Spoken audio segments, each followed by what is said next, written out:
Hey, it's Ninja Boy. Welcome back once again to a new project. So, Mario is kind of done for now.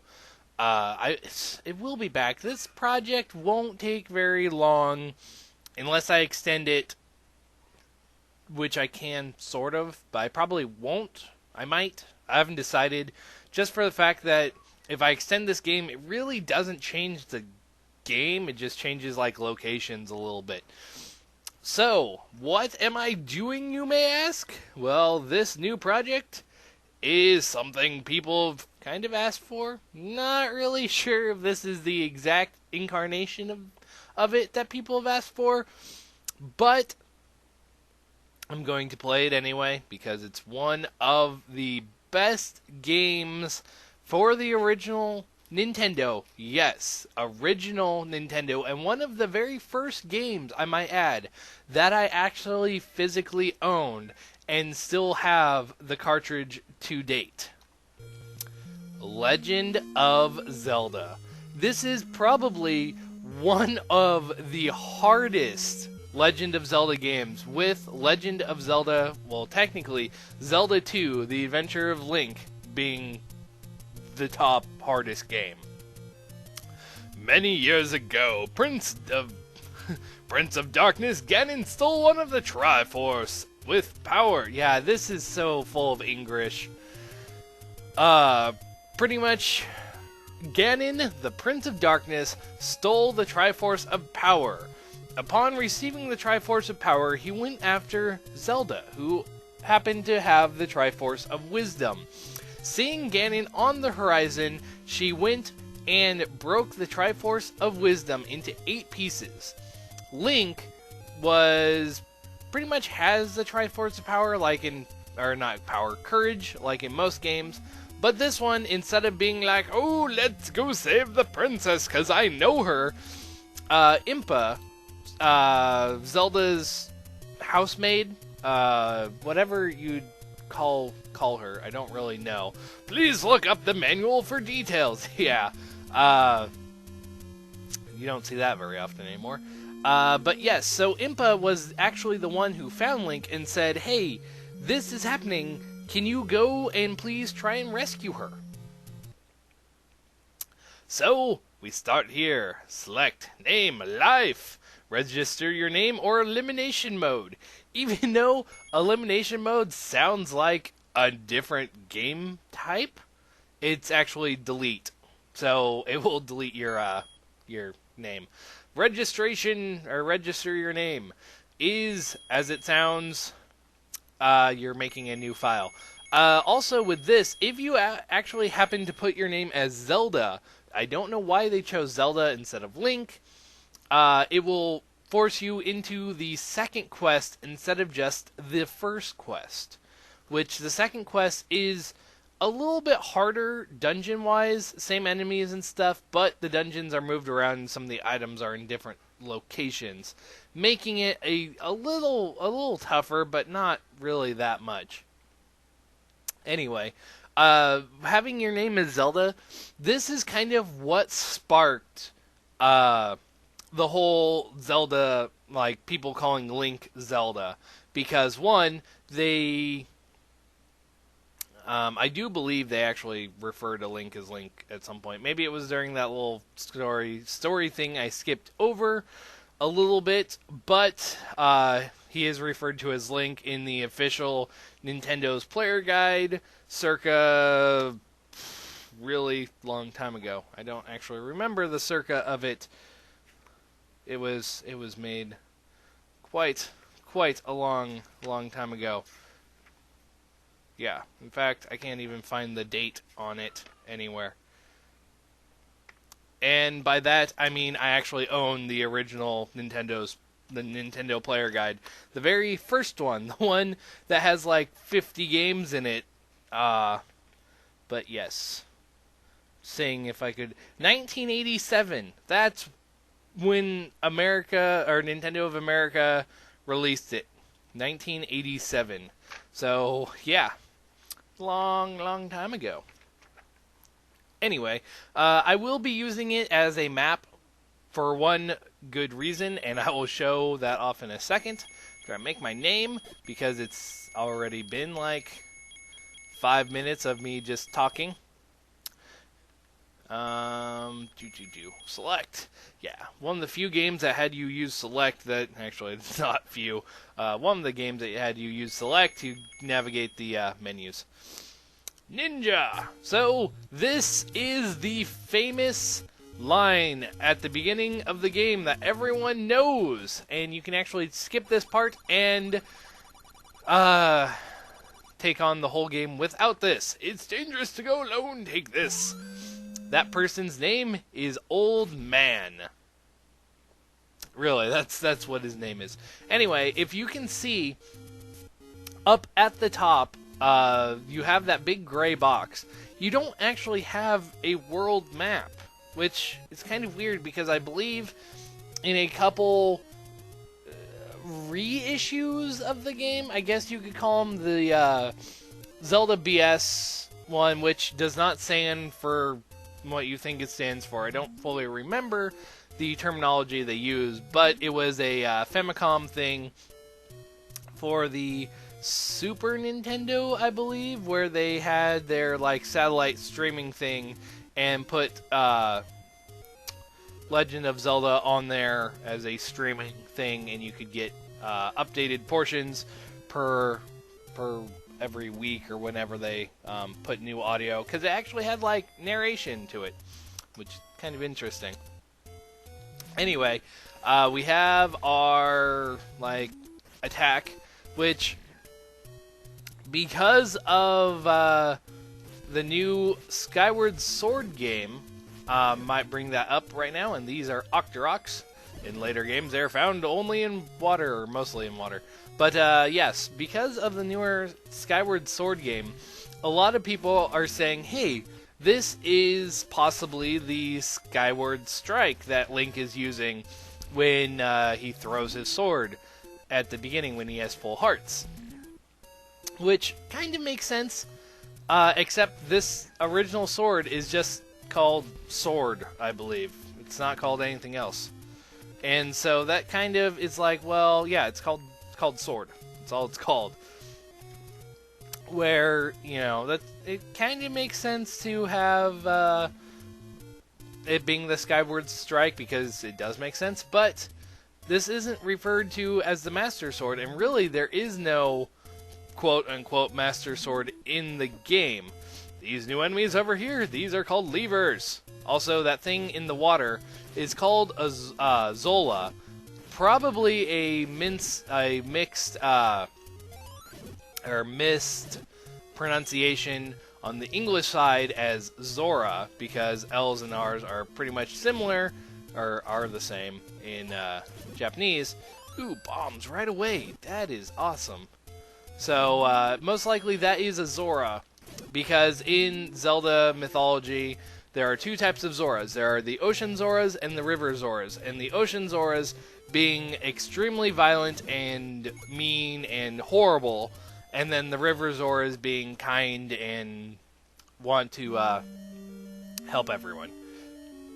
So, most likely River Zora, and I believe the Zoras make a return in Link to the Past, being evil as well.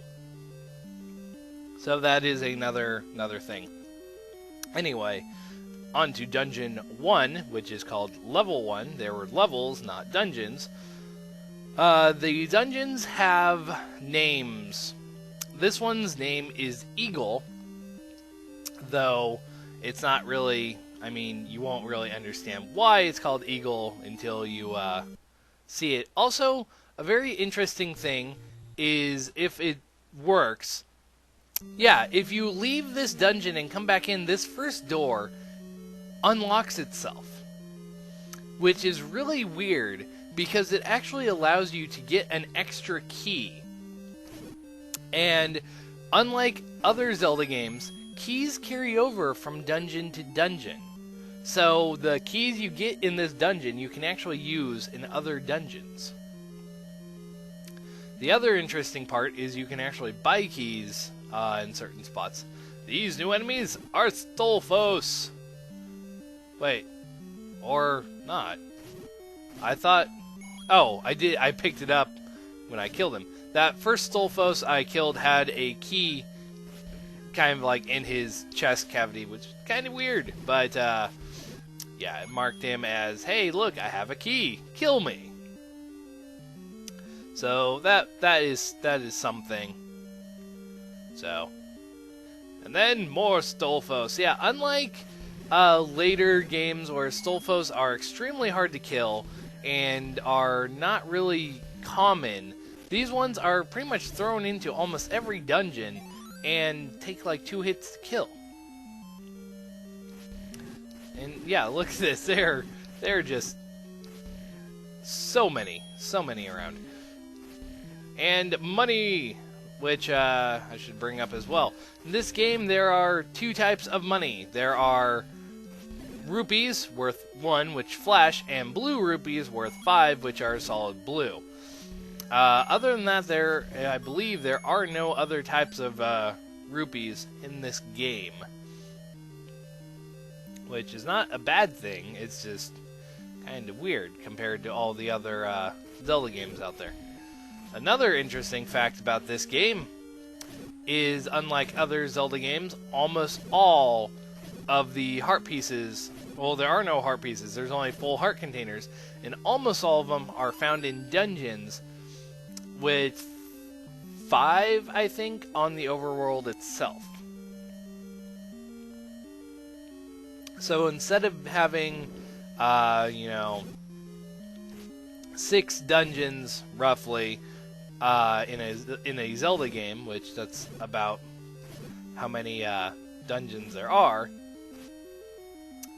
you have, 8 dungeons in this one, with, I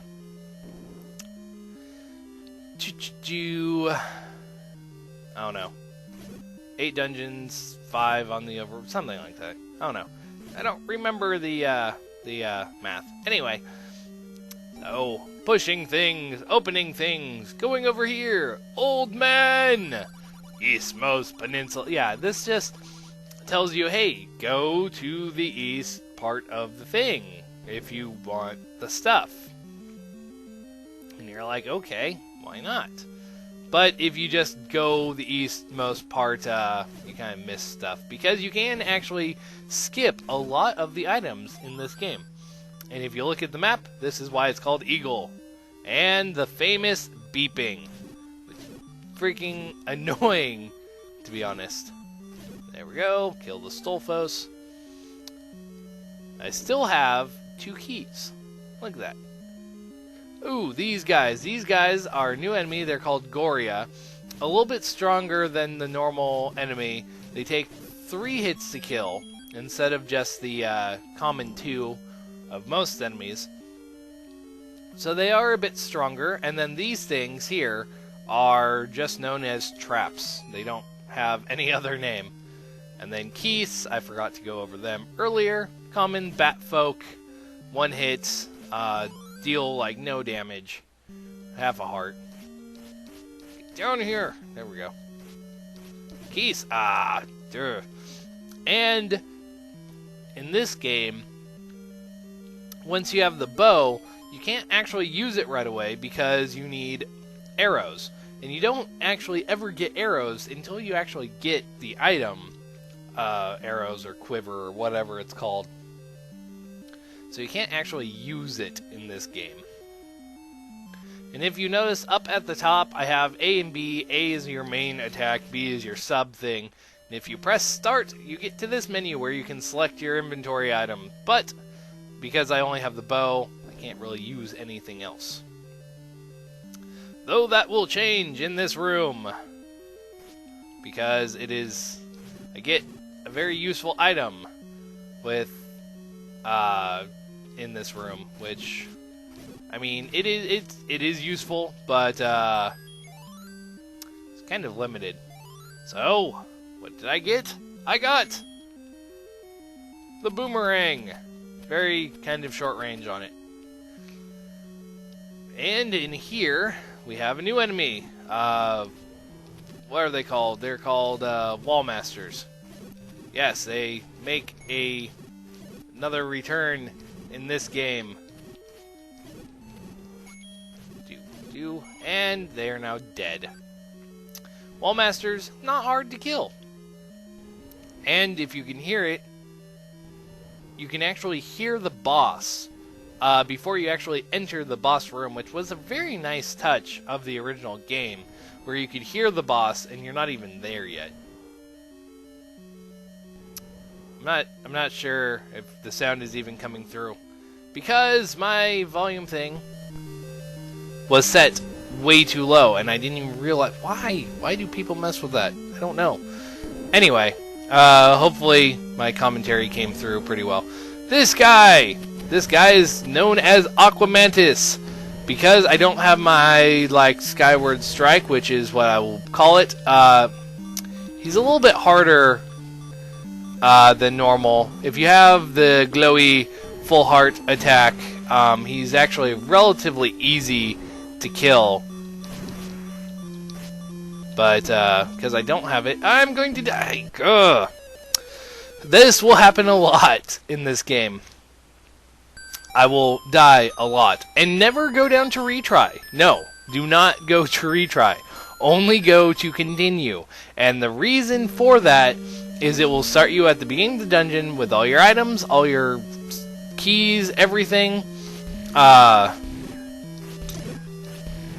Why does it feel like I'm missing a key? I don't know. Yeah, it will start you out with everything.